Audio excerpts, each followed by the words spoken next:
प्रणाम भारत, जय Shri Ram, Vande Mataram. Let's talk with Nandita जी मिश्रा।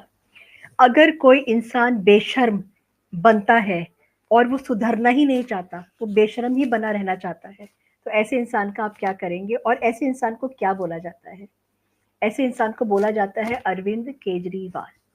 अरविंद केजरीवाल वो जिन्होंने दिल्ली का भट्टा बिठा दिया, जो उन्होंने दिल्ली को किसको कहते हैं ना कि घोल करके पीने ही वाले थे, लेकिन उनकी बुरी किस्मत और हमारी अच्छी किस्मत की वो पी नहीं पाए, लेकिन घोल करके उन्होंने मिक्सी में तो पूरा का पूरा दिल्ली को चर्न कर ही दिया था। और जिन्होंने बहुत बड़े-बड़े जो है मैं कट्टर ईमानदार हूँ, मैं भगत सिंह का चेला हूँ, भगत सिंह की फैमिली से मैं आता हूँ और मैं दिल्ली का मालिक हूँ जी।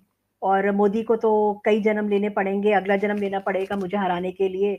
और अल्टीमेटली दिल्ली की जनता ने, उसी दिल्ली की जनता ने जिसको वो सोचते थे कि वो उनकी पर्सनल प्रॉपर्टी है, उसी दिल्ली की जनता ने उनको ठेंगा दिखा करके गेट आउट कर दिया था। और मतलब पूरा सिस्टम जो है वो हार गया, हरा दिया। उन्होंने कोशिश तो किया था सिस्टम को हराने के लिए, लेकिन अल्टीमेटली ये हमारी जो संविधान है जिसकी वो भी बातें करते हैं, कॉन्स्टिट्यूशन है, वो इतना लचर नहीं है, वो इतना जो है हल्का नहीं है कि आपको जब मन आए आप उसको अपने हिसाब से आप टहलाते रहें, आप उसको चेंज करते रहें। और उनकी जो उन्होंने जो किया है, मैं एजुकेशन उनके जो जिसके लिए बड़ा वो कहते थे कि हम दुनिया के में सबसे अच्छी एजुकेशन जो है वो दिल्ली में हमारे सरकारी स्कूलों में दी जाती है, उसकी तो धज्जियाँ उड़ी हैं। दारू का जो उन्होंने इतना बड़ा कार्टेल तैयार करके रखा था, उसकी भी धज्जियाँ उड़ी हैं, हेल्थ की भी धज्जियाँ उड़ी हैं। और दिल्ली की जो सीएम है रेखा गुप्ता, वो अभी कल गई थी, अचानक औचक निरीक्षण में चली गई थी। वो उन्होंने काफ़ी सारे स्कूल्स का कल जाके उन्होंने चेक किया था, उसकी चेकिंग पे निकली थी वो। और वहाँ की जो कंडीशन थी उसको देखकर वो भड़क गई। और उन्होंने ये बोला कि मतलब मैं बिलीव नहीं कर सकती हूँ कि इतनी गंदगी है, वहाँ पे पानी नहीं था। गंदगी इतनी थी कि अगर आम आदमी खड़ा हो जाए वहाँ पे तो बीमार हो जाए। तो सोचिए उन बच्चों की हालत, जो बच्चे वहाँ पे रहते हैं। पता नहीं पढ़ाई होती है कि नहीं होती है, तो बच्चे वहाँ रहते भी हैं कि नहीं रहते हैं, नहीं पता है। और सबसे ज़्यादा वो भड़क गई थी उस बात पे जब किसी गर्ल्स स्कूल में वो गई थी। और वहाँ पे जाकर के जब उन्होंने देखा कि वहाँ की जो कंडीशन थी वो किसी भी लड़की को के लिए नहीं थी। लड़कियों की अपनी बायोलॉजिकल प्रॉब्लम्स होती हैं, जिसको कि ध्यान में रख करके बहुत सारी चीज़ों को किया जाता है, जो वहाँ पे मिसिंग था। और इसको देखकर भी रेखा गुप्ता बहुत बुरी तरीके से भड़क गई थी। और अभी एक चीज़ और है जिसके ऊपर किसी की नज़र नहीं जा रही है। इसी पढ़ाई-लिखाई की ही बात मैं कर रही हूँ। वो चीज़ है एजुकेशन में जो कॉपी कॉपी किताबें हैं, जो कॉपी किताबें बाँटी गई हैं और जो बँटनी थी कॉपी किताबें, उसमें भी बहुत बड़ा घपला किया गया है। और वो घपला क्या है कि it is not on papers. ये एक म्यूचुअल अंडरस्टैंडिंग पे किया गया था कि जो पब्लिकेशंस हाउसेज़ हैं, उन्हीं की छपी हुई किताबें जो होंगी वही पढ़ी जाएँगी, वही बाँटी जाएँगी। उसमें कितने पैसों का लेन-देन हुआ है, कितने पैसों का एक्सचेंज हुआ है, ये अभी सामने नहीं आया है। और मैं रेखा गुप्ता जी से बिल्कुल इस बात को बोलूँगी कि आप प्लीज़ इसके ऊपर भी ध्यान दीजिए कि ये जो कॉपी किताबों का जो रहा है ना घपला, वो भी एक बहुत बड़ा स्कैम निकल कर के आएगा, घोटाला निकल कर के आएगा। और इस पर भी ध्यान दीजिए। और एक चीज़ और बोलूँगी कि सरकारी स्कूल तो देखे हैं, एक बार ज़रा प्राइवेट स्कूल्स भी जाकर के देख लीजिए, कि प्राइवेट स्कूल्स भी तो दिल्ली गवर्नमेंट के अंडर में रहते थे, तो उनका क्या होता था, जिसको अरविंद केजरीवाल कंपेयर करते थे, कि सरकारी स्कूल भी जो है प्राइवेट स्कूल्स की तरह होंगे। देखते हैं। अच्छा, अब बात यहाँ पे आके जो अटक रही है, वो ये है कि अमित शाह की जो नज़र है, वो ऐसे और ऐसे पड़ गई है, तिरछी नज़र जो है अमित शाह की पड़ गई है। और इसके लिए जो ज़िम्मेदार है वो अरविंद केजरीवाल है। आप कुछ भी नहीं हैं, एक विधायक भी नहीं है। आम आदमी को का जो वर्ड है ना उसके पर भी आपने धब्बा लगा दिया है। और आम आदमी बन करके ये जब अरविंद केजरीवाल गया है विपස්සना के लिए कह के होशियारपुर पंजाब में, तो जिस तरीके से जो लाव लश्कर के साथ में जो उसका पूरा एक कॉन्वॉय निकला है, 50-50 गाड़ियाँ, हाई एंड गाड़ियाँ उनके साथ में। और साथ में मतलब फायर ब्रिगेड की क्या ज़रूरत थी? मतलब अरविंद केजरीवाल को डर था क्या कहीं कोई जलता हुआ कुछ फेंक देगा तो आग लग जाएगी? और एम्बुलेंस? डायबिटीज की चिंता हो रही थी क्या अरविंद केजरीवाल को कि इंसुलिन बढ़ ना जाए मेरा? तो ये जो है, और स्वाति मालीवाल ने बोला भी था कि भाई इतना सारा जो टीम टाम होता है ये तो डोनाल्ड ट्रंप के साथ में भी नहीं चलता है। तो क्या अरविंद केजरीवाल डोनाल्ड ट्रंप से भी बड़े हैं?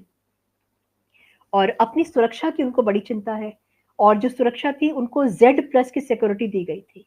और उन्हीं की पार्टी वालों ने बड़ा हल्ला मचाया था कि भाई बड़ा खतरा है, खालिस्तानियों से बड़ा खतरा है, और इसलिए उनको सिक्योरिटी उनकी बढ़ाई जाए। तो 3-3 लेयर में सिक्योरिटी है अरविंद केजरीवाल की, और उसी को लेकर के जैसे मुझे लगता है कि अपना शक्ति प्रदर्शन किया था। और जहाँ तक खालिस्तान की बात है, तो खालिस्तान को रिवाइव करने का जो क्राउन है, जो ताज है, वो जाता है अरविंद केजरीवाल के सर के ऊपर। जो चीज़ खत्म होने की वर्ष पे थी, उसको वापस शुरू करना।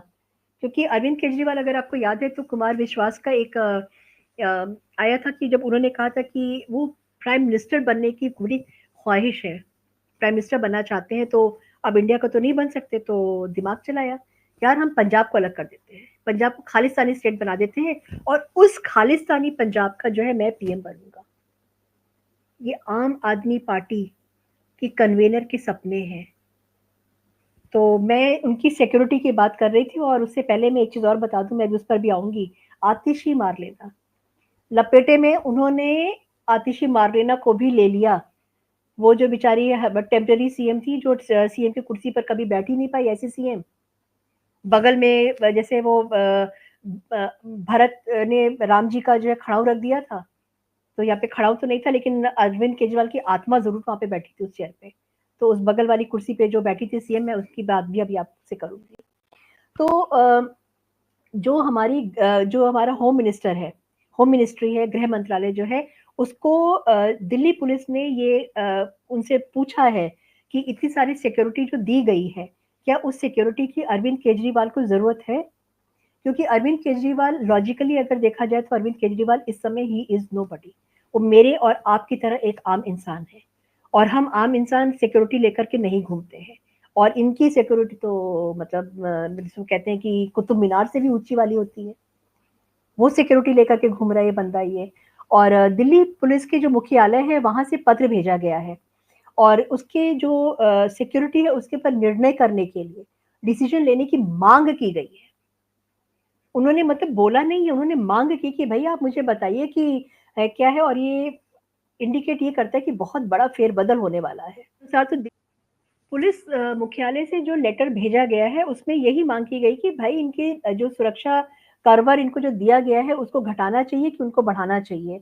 और उसके बाद में अगर मैं बात करती हूँ, तो जितने भी नए मंत्री हैं, नए मंत्री जो चुने गए हैं, उनको भी सुरक्षा कवर मिल गया है। उसमें मनजिंदर सिंह सिरसा को जो है जेड श्रेणी में डाला गया है। क्यों? क्योंकि उनको बहुत ज्यादा, ये and this is a fact, उनके ऊपर बहुत ज्यादा खतरा है, क्योंकि वो बहुत वोकल हैं, बहुत वोकल है इंडिया की सिक्योरिटी को लेकर के और खालिस्तानियों के अगेंस्ट में। तो उनको मिली हुई है जेड सिक्योरिटी। और प्रवेश साहिब सिंह, कपिल मिश्रा और आशीष सूद को वाई श्रेणी में सुरक्षा मिली हुई है। और जो रेखा गुप्ता है, उनको जेड श्रेणी की सुरक्षा मिली है, क्योंकि वो she is the CM of Delhi. अब मैं आती हूँ आतिशी मारलेना पे। आतिशी मारलेना बेचारी, वो जो है ना, वो भी फंस गई बहुत बुरी तरीके से, क्योंकि आतिशी मारलेना के बारे में भी वो क्या है इस समय, लीडर ऑफ अपोजिशन। बस बात आके ये पे खत्म हो जाती है। तो उसको जो सिक्योरिटी मिली हुई है, वो सिक्योरिटी को भी कम करना चाहिए कि नहीं करना चाहिए, इसके लिए भी लेटर जो है जारी हो गया है। और होम मिनिस्ट्री की नजर इसके ऊपर भी पड़ गई है। तो बेचारी आतिशी मारलेना जो टशन में थी, उसका भी टशन जाने अनजाने, या बहुत ज्यादा घमंड में, या बहुत ज्यादा बेवकूफी में, अरविंद केजरीवाल ने वो भी खत्म कर दिया है। और मैं थोड़ा सा रोहिंग्यास के बारे में बात करूंगी। रोहिंग्यास जिनको लेकर के पूरी दुनिया परेशान है, नाक पे जिस दम करके रखा हुआ है, उन रोहिंग्यास को अरविंद केजरीवाल ने अपने वोट के लिए दिल्ली में बसाया था। और उनको आधार कार्ड, राशन कार्ड सब दिए गए हैं। उनकी अब चेकिंग शुरू हो गई है। आपको याद होगा कि रेखा गुप्ता की और अमित शाह की मीटिंग हुई थी अभी, काफी सीरियस मीटिंग हुई थी, और काफी देर मीटिंग चली थी। और वहां से जब रेखा गुप्ता जी बाहर निकल के आई हैं अमित शाह जी से मिलने के बाद में, तो उन्होंने आते ही ताबड़तोड़ एक्शन शुरू कर दिया था। और रात में रेड पे रेड पड़ रही हैं, और पुलिस एकदम सुपर एक्टिव मोड में आ गई। और आकर के जितने भी रोहिंग्याज़ हैं या जितने भी वहाँ पे बांग्लादेशी जो बसे हुए हैं, उनको धर पकड़ करके बाहर भेजा जा रहा है और उनकी चेकिंग हो रही है उनके राशन कार्ड के हिसाब से और उनके आधार कार्ड के हिसाब से और उनका जो बैंक अकाउंट है। बैंक अकाउंट में पैसे हैं, कितने पैसे हैं, कहाँ से पैसे आ रहे हैं, तो ये भी एक फंडिंग की बैकबोन है जिसको कि ब्रेक करने के लिए सारा काम शुरू हो चुका है। और रोहिंग्यास के साथ में जो इल्लीगल माइग्रेंट्स हैं, जो चुपचाप जिन्होंने एंटर किया है और एकदम फिंगर ऑन योर माउथ करके जो चुपचाप बैठे हुए हैं, भारत का राशन खा रहे हैं, भारत के संसाधनों पे अपना पूरा हक जमा रहे हैं और जो पब्लिक है, उसके लिए एक मुसीबत क्रिएट कर रहे हैं। तो एक्शन शुरू हो चुका है और इनकी जो विपसना है ना, मुझे लगता है कि वो अब की बार उतनी शांतिपूर्ण वाली नहीं है। हालाँकि कह के तो गए हैं कि भई मुझे शांति चाहिए और हर बार तो जाते थे विपश्यना पे तो अपना कह के जाते थे कि मतलब पीसी करके जाते थे, ट्वीट करके जाते थे और अरविंद केजरीवाल अब की बार चुपचाप दबे पाँव दिल्ली छोड़ कर के बाहर चले गए और तब जाके पता लग रहा है कि भई वो तो होशियारपुर में गए हुए हैं अपने विपश्यना के लिए और साथ में उनकी जो मैडम है, मैडम सीएम प्रॉक्सी सीएम बोल दें या जो भी उनको हम कह दें तो सुनीता केजरीवाल वो भी साथ में है। देखते हैं आरी तो चलनी शुरू हो गई, धार देना तो शुरू कर दिया है। अब इनकी डालें जो हैं, वो कैसे-कैसे कहाँ से काटी जाएँगी, ये अभी देखने क की बात है और बड़ा मज़ा आने वाला है। और अगर आपको कोई न्यूज़ मिलती है ना, तो बहुत ज़्यादा हाइपर मत होइएगा, जस्ट वेट एंड वॉच क्योंकि इनको ये उस डाल के ऊपर बैठ करके डाल को काट रहे हैं, जिसके ऊपर ये बैठे हुए हैं और धड़ाम से इनका गिरने का टाइम आ गया है। पहला टाइम तो तब आया था जब दिल्ली की जनता ने इनको बोल दिया था get out, get lost and अब देखिए क्या होता है क्योंकि अब तो जो है अमित शाह की नज़र इनके ऊपर पड़ चुकी है। थैंक यू सो मच मेरा वीडियो देखने के लिए। लाइक करिए, सब्सक्राइब करिए और जो बेल आइकन होता है उसको स्मैश करना मत भूलिएगा। नीचे आप पढ़ भी सकते हैं, मैंने उसमें भी लिखा हुआ है। Thank you so much. जय हिंद, जय भारत, भारत माता की जय।